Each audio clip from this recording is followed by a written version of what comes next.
Welcome back. Vivek has sent a comment asking why it is limited, the shared household limited to husband and husband's relatives. It's not. We said that very clearly. The respondent woman is a woman, not a wife. So certainly, Vivek, it is not limited to only the husband and husband's relatives.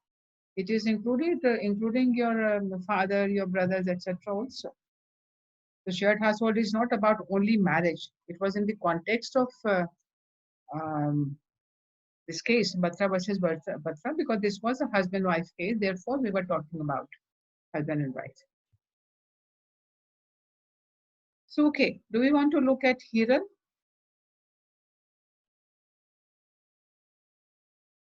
Yes, ma'am. So, what is Hiral's facts?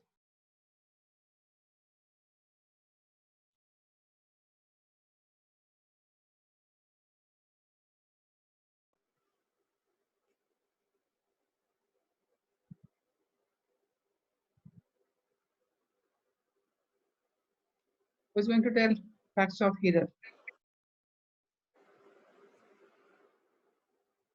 Ma'am, so in this Hiral case, there was appeal before the court regarding the constitutional validity of Section 2Q of the Domestic Violence Act.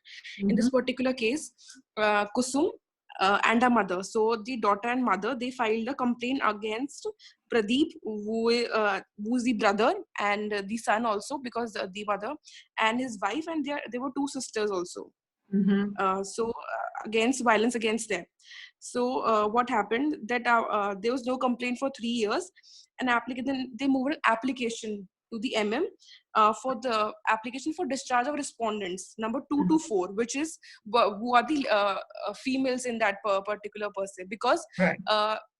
act is 2Q says an adult male person. So which was the magistrate, he discharged which was refused. Time So बताएं, now घंटा the बताएं. हट, मेरी chair का so 4 now बज they गया है, filed a 3:30. petition regarding the Oh my god. constitutional validity of Section 2Q. Gajen, please And mute your mic. इतना Please mute your mic, whoever is not speaking. अब push हाँ, बोलो.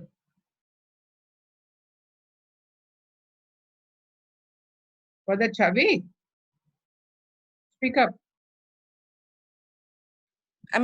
then there were various cases discussed, and there were various sections also discussed that what is the intent of the legislature. So is it only limited to an adult male person?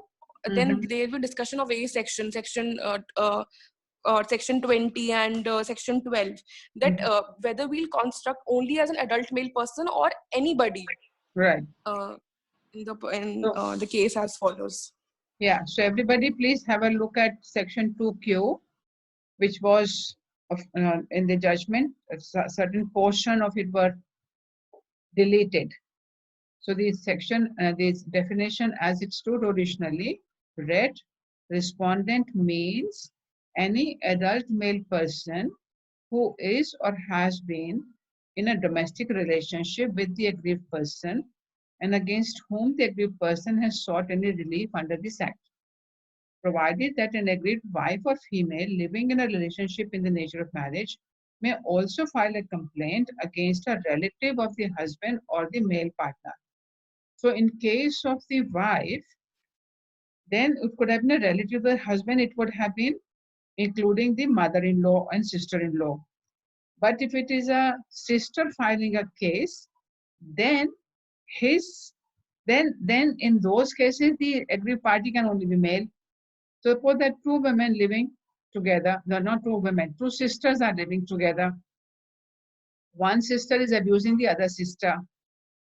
By this definition, the aggrieved the sister, if she was to approach the court will say, no, this you cannot file a domestic violence case because in this case you are not covered in the proviso.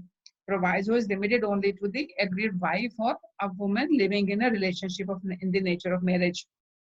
So you are not in a relation of marriage, you are related by consanguinity. And therefore, you cannot be, and therefore she cannot be a respondent. So in this case, because it is the mother and a daughter filing the case against the son and other daughters, the mother has filed a case against the son and other daughters, and one And of the the wife sisters also. has joined. And the wife also, daughter-in-law. So against his son, Yes. daughter-in-law, and two daughters.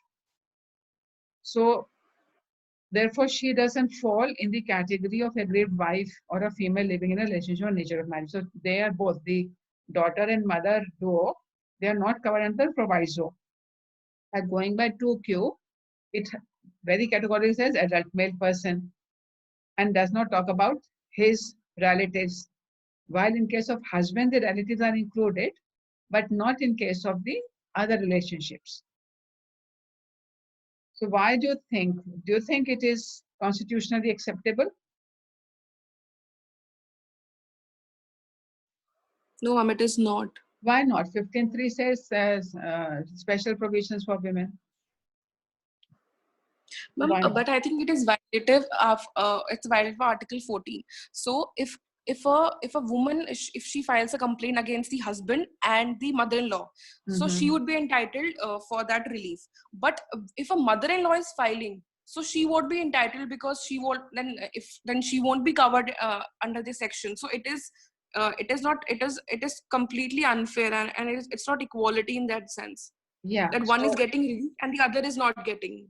Yeah. So because it is saying 15.3, then women in all categories should have been excluded. Yes. But we have not excluded certain categories of women, but certain categories of women have been excluded. So it cannot be justified that the exclusion was justified under reference to Article 15.3. It is a very clear-cut division, very categorical denial of responsibility in some cases, while some other have been. So we said classification is permissible.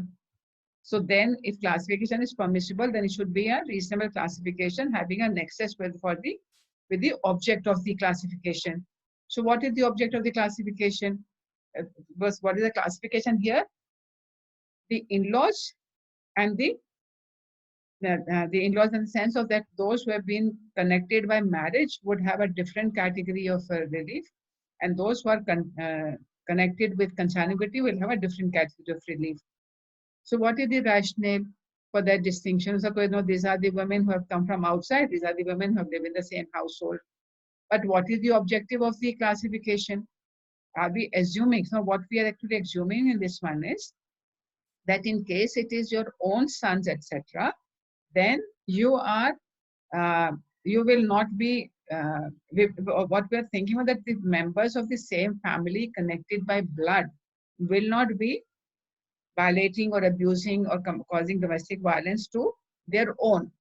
The domestic violence scenario will be only when it is an outsider who comes in. So that's what the assumption is. And certainly that is not an assumption which is supported by any factual considerations. And the purpose of law is to prevent domestic violence, whether to the daughter-in-law or to the daughter. If that is the purpose, then you can't say that who the respondent will be. Respondent can be anything, can be any one of the two. So what we have got after the amendment, after the Hiralal Harsodia judgment, what have we got? What has been deleted in this clause, which is on your screens?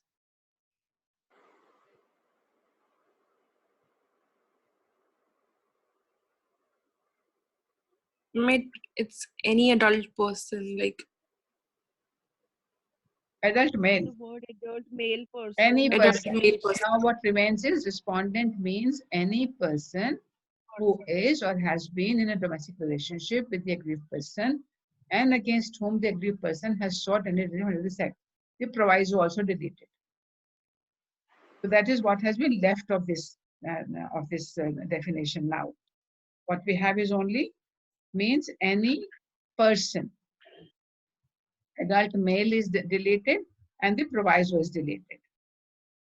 So what? I Ma'am, actually, in the judgment, it is written that a golden rule of literal construction on how reading down cannot be equated to rereading in constitutional law, and how a proviso cannot be introduced into the main part of a provision so as to distort this language.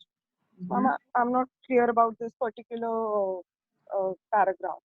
Just show me where is the paragraph, which number? Seventh para, Para Seven. 7. last sixth line. Okay, let's read the whole section, whole paragraph.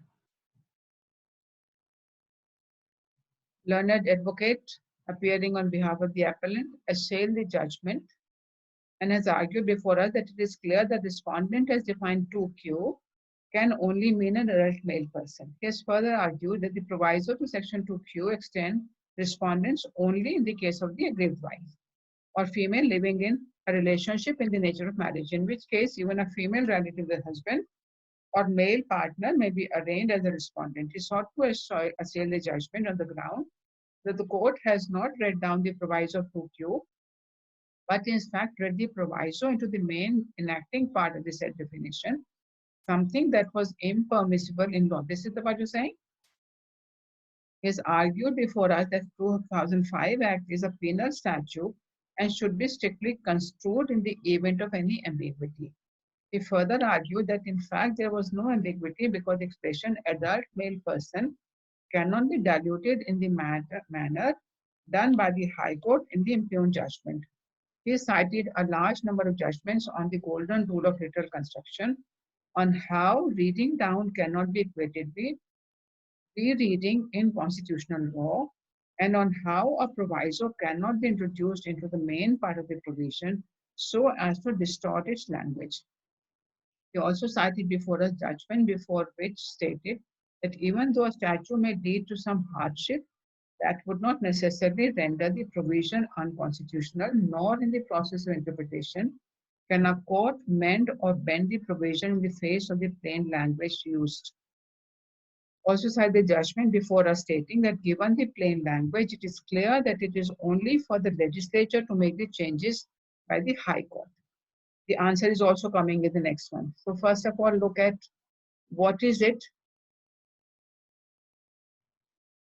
It must of course be held that a complaint under the DV Act would not be maintainable against daughter-in-law, sister-in-law, or sister of the complainant if no complaint is filed against a male partner.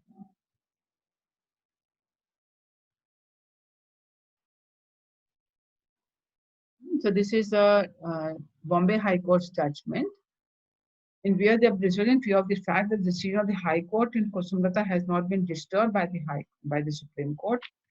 We are inclined to read down the provision of section 2Q of the DV Act and to hold that the provisions of respondent in section 2Q of the DV Act is not to be read in isolation, but has to be read as part of the scheme of the DV Act, and particularly along with the definition of the aggrieved person, domestic relationship and shared household.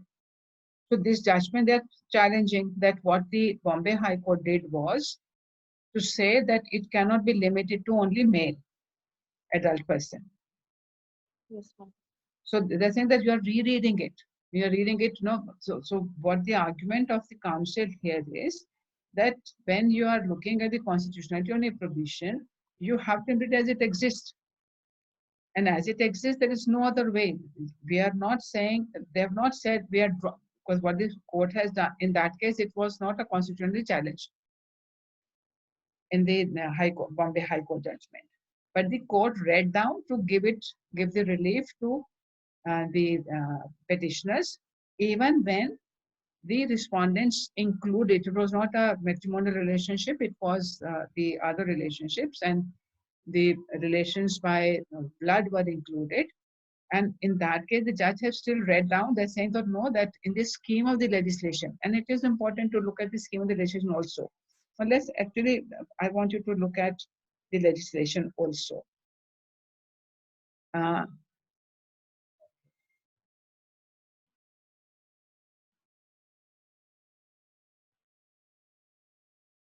There was no, when you were looking at the various kinds of relief which have to be granted,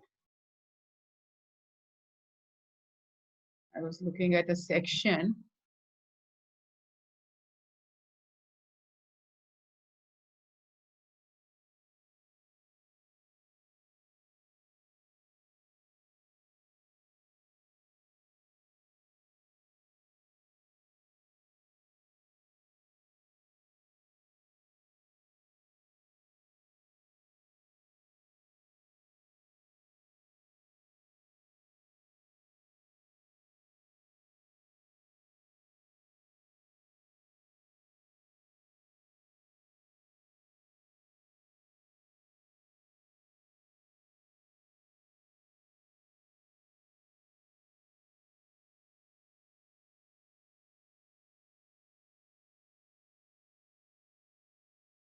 I'm trying to look at this one.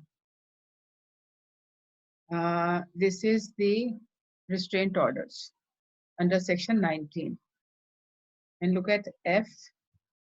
This is directing the respondent to secure same level of alternate accommodation for the aggrieved person as enjoyed by her in the shared household, or to pay rent for the same if the circumstances were required, provided no order shall be executed any person who is a woman.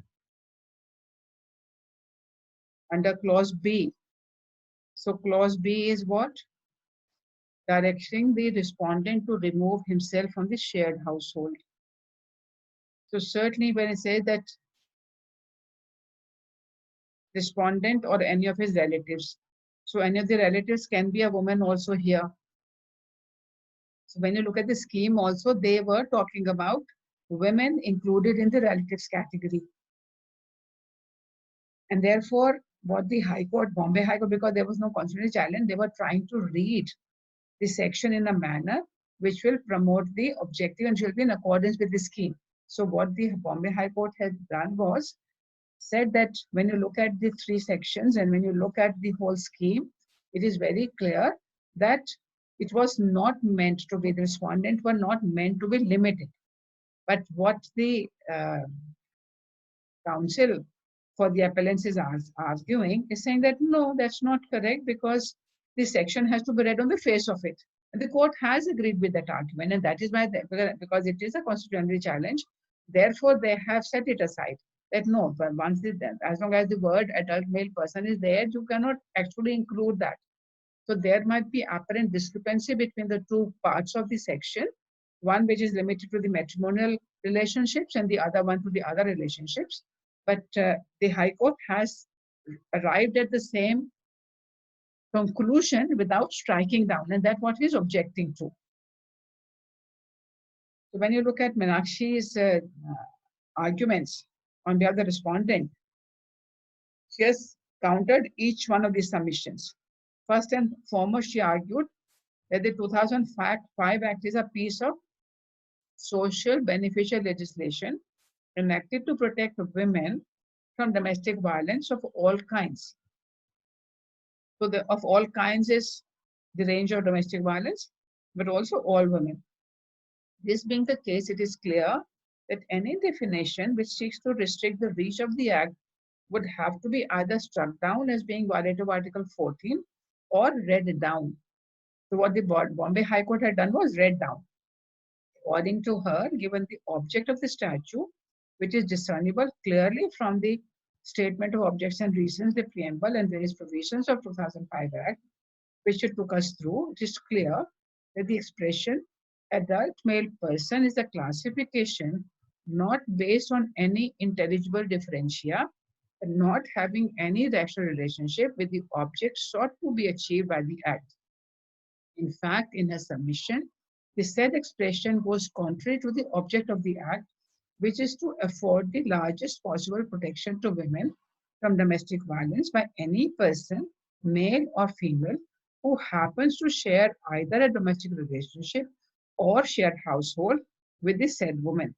In the alternative, she argued that the High Court judgment was right, and that if the said expression is not struck down, it ought to be read down in the manner suggested to make it constitutional. She also added the doctrine of severability would come to her rescue, and if the said expression were deleted from the section 2Q, the Act as a whole would stand and the object sought to be achieved would only then be fulfilled. She referred to a large number of judgments in Article 14 and the doctrine of severity generally.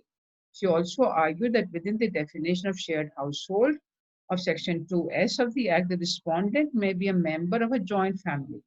She has adverted to the amendments made to the Hindu Succession Act, by which amendment females have also become co-partners in a joint Hindu family, and she argued that therefore the 2005 Act is not in tune with the march of statutory law in other areas. She also countered the submission of Sri Raval, stating that the 2000 Act is in fact a piece of beneficial legislation which is not penal in nature, but which affords various remedies which are involving, innovative in nature, and which cannot be availed of in the ordinary civil courts. Added that Section 31 alone was a penal provision for not complying with the protection order, and went on to state that the modern rule as to penal provisions is different from that sought to be contended by Sri Raval, that such rule requires the court to give a fair interpretation to the provisions of the statutes, neither leaning in favor of the accused or the accuser.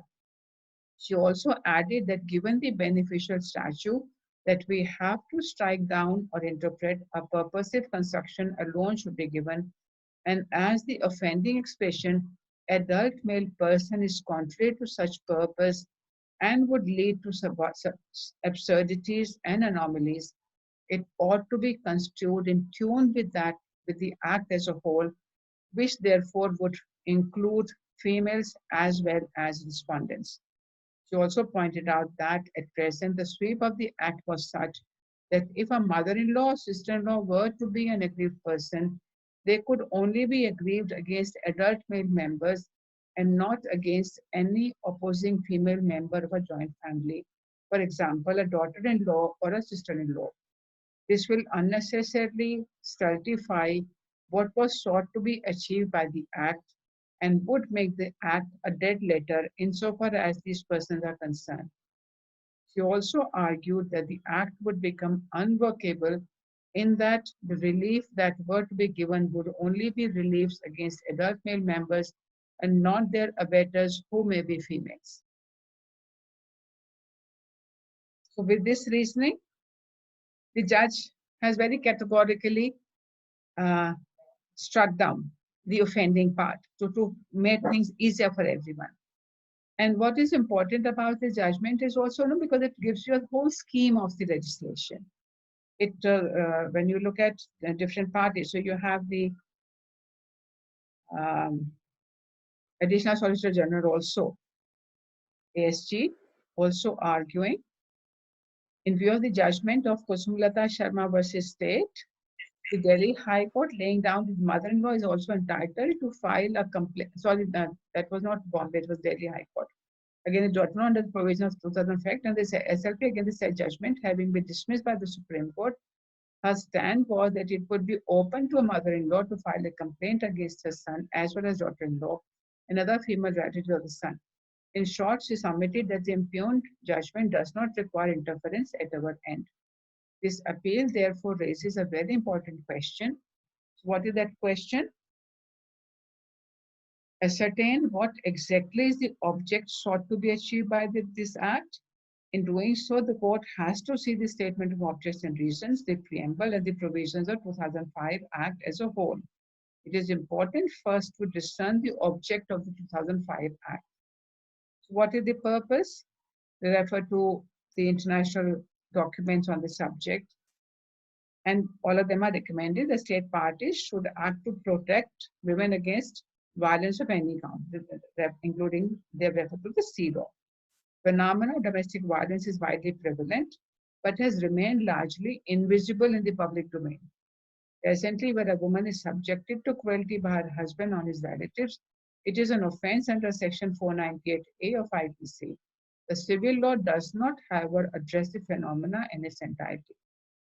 It is therefore proposed to enact a law keeping in view the rights guaranteed under Article 14, 15, 21 of the Constitution to provide for a remedy under the civil law which is intended to protect the women from being victims of domestic violence and to prevent the occurrence of domestic violence in the society. The bill aims to seek the following, seek to provide for the following.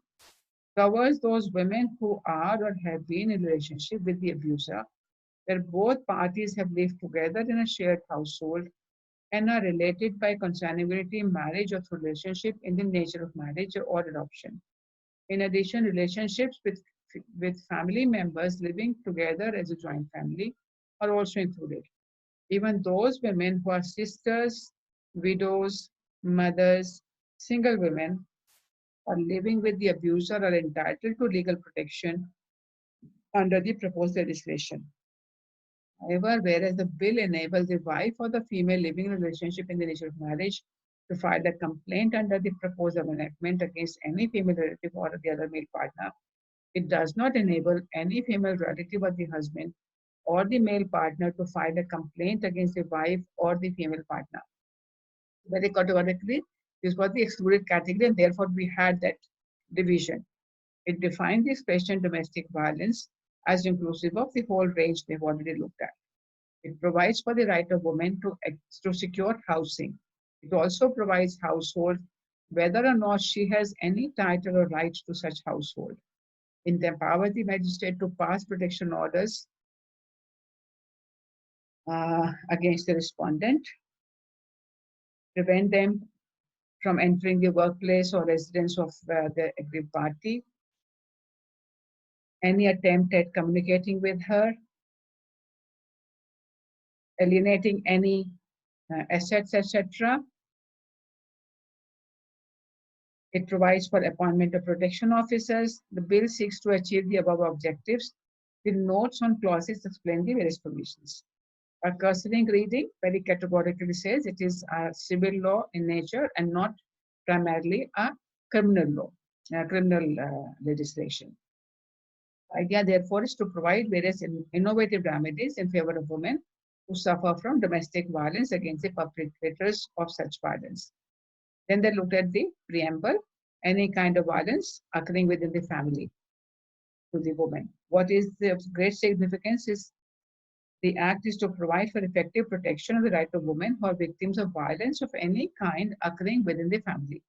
The preamble also makes it clear that the reach of the act is that violence, whether physical, sexual, verbal, emotional, economic, are all to be redressed by the statute. Perpetrators of and abettors of such violence can be women themselves is obvious. So going by all this reasoning, the judge has finally come to this finding that one has to, the section is not in sync with the objective. The section which says adult male. So what has happened ultimately here?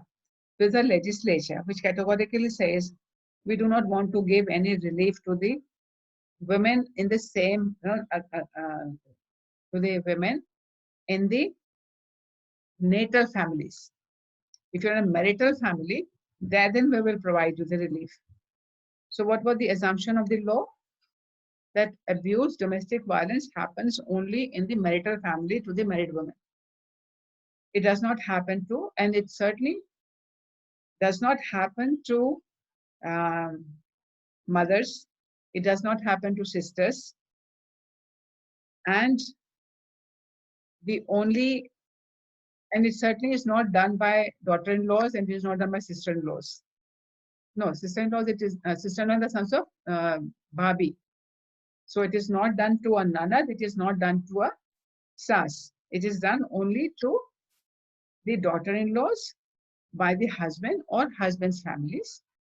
And it can be done by the sons and fathers, yes, because those can be, but it cannot be done by your mothers, it cannot be done by your sisters. That was the assumption of the law was, which is not borne out by the reality of life. And the judges have therefore have found the reason to strike down the sections itself, which are not in sync with the objective of the legislation. So the classification which was sought to be made between the female members belonging to the same family and the female members who are coming to the family from outside. And that is how the whole reasoning has gone. Equally, a shared household include a household which belongs to a joint family.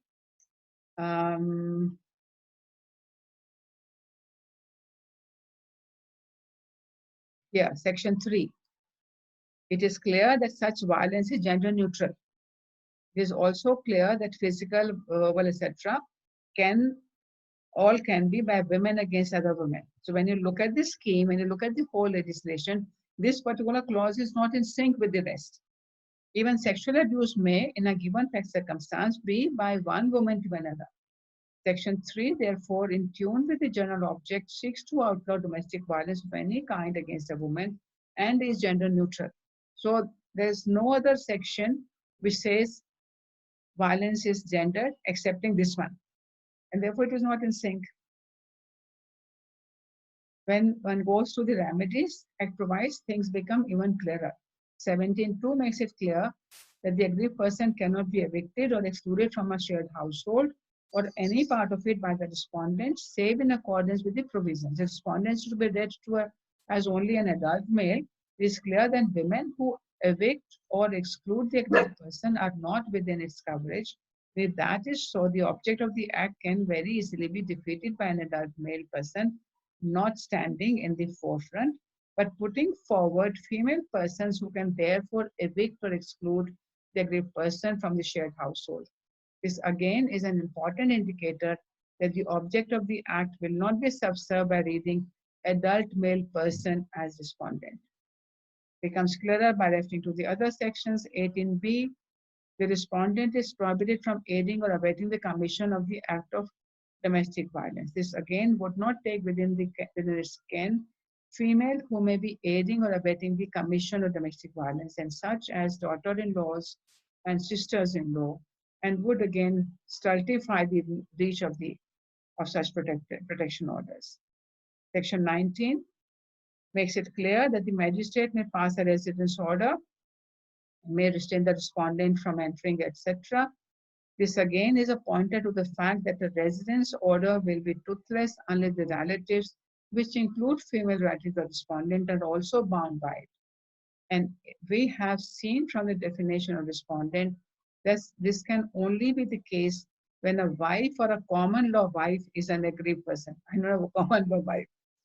And not in any other woman belonging to a family is an aggrieved person.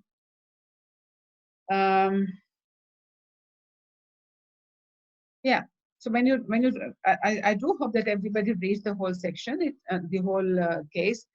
It really goes to the whole scheme of the legislation, makes it clear as to what all has been provided for. And what I plan to do is to actually look at the legislation itself. I want you to read this, the remaining case yourself. I don't want to go through each one of these paras in this class. Any other para you think is important to be noticed? The anomaly again makes it clear that the definition of respondent in 2Q is not based on any intelligible differentia having any rational basis. Restriction of such person to being an adult male alone is obviously not a differentia which would be in sync with the object. It will be actually contrary. Expression adult would have the same effect of certifying order that can be passed under the aforesaid section. It is not difficult to conceive of a non-adult 16 to 17-year-old member of a household who can aid or abet the commission of the act of domestic violence, or who can evict or help in evicting or excluding from a shared household an aggrieved person. A residence order which may be passed under 19(1)(c) can get certified if a 16, 17-year-old relative enters the portion. So certainly they're not saying only male, but adult has to also go. And they've looked at the other judgments.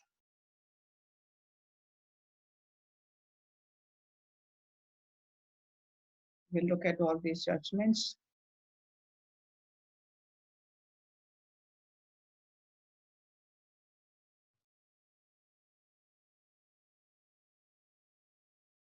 Conspectus of these judgments also leads to the result that the microscopic difference between male and female, adult and non-adult, regard being had to the object sought to be achieved by 2005 Act is neither real or substantial, nor does it have any rational relation relation to the object of the legislation.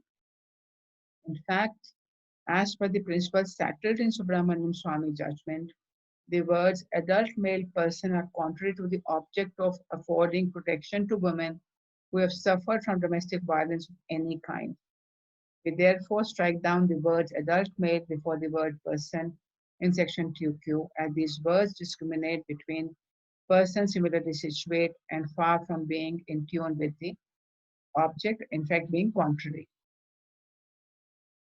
And that being struck down, the next question that arises is whether the rest of the act can be implemented without the aforesaid two words. This brings us to the doctrine of severability, a doctrine well known in constitutional law. Do you know what is doctrine of severability? Yes, ma'am. What is it? Ma'am, in case where a law has been seen unconstitutional, we have to see if a part can be severed out of it, so that the remaining portion of the law can still be constitutional. Then only the part which is making it unconstitutional will be removed from it. And we Right. see that the act which it is.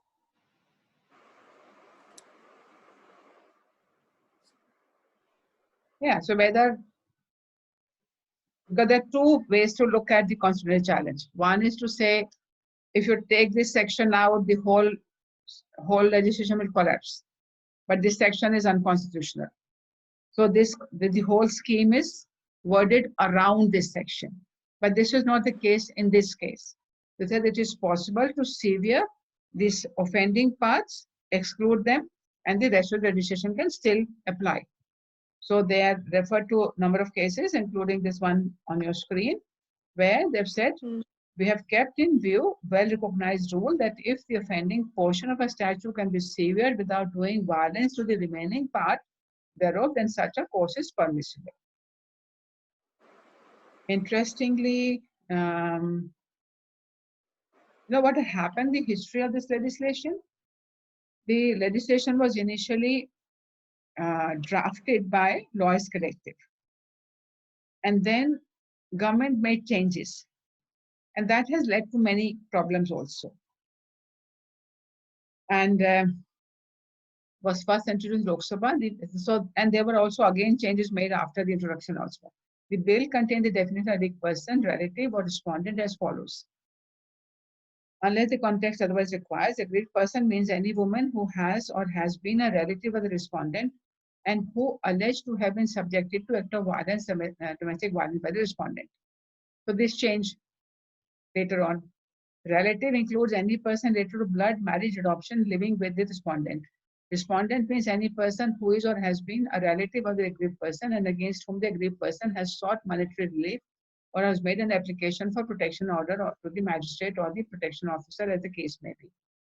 We were given to understand that the aforesaid bill lapsed, after which the present bill was introduced and was then